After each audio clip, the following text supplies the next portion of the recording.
The Bidens are 100% corrupt. You will be shocked to hear this. Even family members are using Joe Biden for their own gain. Let's get to the bottom of this situation. Here's what Jim Biden said in part. Here's what Jim Biden said in part in his opening statement. I have had a 50-year career in a variety of business ventures. Joe Biden has never had any involvement or any direct or indirect financial interest in those activities. None.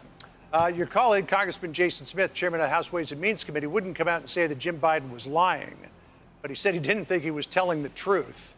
What do you think? Well, we have concerns about some of the things he said, but mostly what we got from Jim Biden's testimony was this perspective on how what I call the money, the business, the brand, the Biden brand, how it operated. And it's best, I think, what we learned with the deal with this Chinese energy company, where Hunter Biden's been working for months to close the deal. Joe Biden then comes into this lunch at the Four Seasons, does a quick little drop by and quick little comments to the 8 people from China who are part of... Whoa, whoa, whoa. We all know the Hunter Biden story. He showed his face when people were given materials with expensive houses, cars, girls, and drugs. I think everyone realized that the Bidens are not a simple family, and each one of them is out to get a sweet piece of the action. Alas, it didn't quite work out discreetly. The CEFC and Hunter Biden and his partners, and then a few weeks later, that deal gets sealed, and they get $3 million sent to Hunter Biden. A few months later, Jim Biden comes in. What I found interesting was Jim Biden and Hunter Biden then say to the rest of Hunter Biden's partners, you're no longer part of the deal. This is all Biden's now, and they get the money. And the CEFC, the Chinese, were fine with that. It just shows how this thing operated and how much the influence peddling, how it was done simply because of the name of, the last name of Hunter and Jim Biden. That, to me, was one of the biggest takeaways. The second, of course, was don't get in business with Jim Biden. He had numerous failed business ventures. He has numerous people who he owes hundreds of thousands of dollars to. And then, of course, as I said, the way this thing worked with the money, the business, the brand. It's very interesting why people get power and get so nasty and disgusting. No, I'm not arguing that there are exceptions, but this is not a case of the Bidens. They're the most vile and disgusting family group I've ever seen. That's right. He sure does. He has the records. He has WhatsApp messages where Hunter Biden said he was in the room with Joe Biden. They said, Devin Archer also said they had Joe Biden on speakerphone when they were dealing with foreign businesses.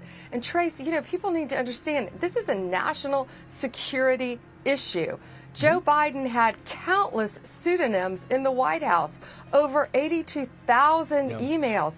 It's unbelievable what was happening. So, yeah, there's a lot of evidence to incriminate them. And all James Comer's doing is following the money. And the money is what's going to get them every time. Yep. The granddaughter was even receiving money from this.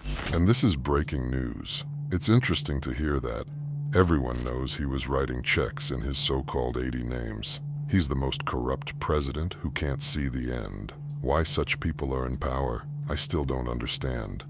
If he does not have funds to pay off the judgment, then we will seek, judgment enforcement mechanisms in court, and we will ask the judge to seize his assets. She won't say his name, but man, she is going after him with everything she has. Yeah. She has a vendetta. She campaigned on this, Trace. If you remember, I'm going to get Donald Trump before she saw one business record. There are no victims. The banks were paid back. The banks were paid back early. The banks were happy. CPAs did valuations on these properties. I am confident as a former Attorney General, Donald Trump will prevail on appeal. And Trace, what's happening, instead of fighting violent crime, this is what she's doing. When I was Attorney General, Florida surpassed New York because I fought violent crime. I fought the opioid addiction, human trafficking, and Rick Scott was governor. He added 1.7 million jobs in our state. We were ranked #1 in education. Rick Scott was a great governor. That's why we surpassed New York. And now, as you saw, Remington's leaving New York. After 2 centuries, they're leaving New York. All the businesses are going to flee from New York because of Letitia James, Trace. I'd just like to add that it's a simple injustice why some people are judged and condemned and others are just rewarded for what they are. It's high time to take notice of this corrupt family and put everyone behind bars. Friends, what do you think about this? Write your opinion in the comments and don't forget to watch other shocking news on the channel.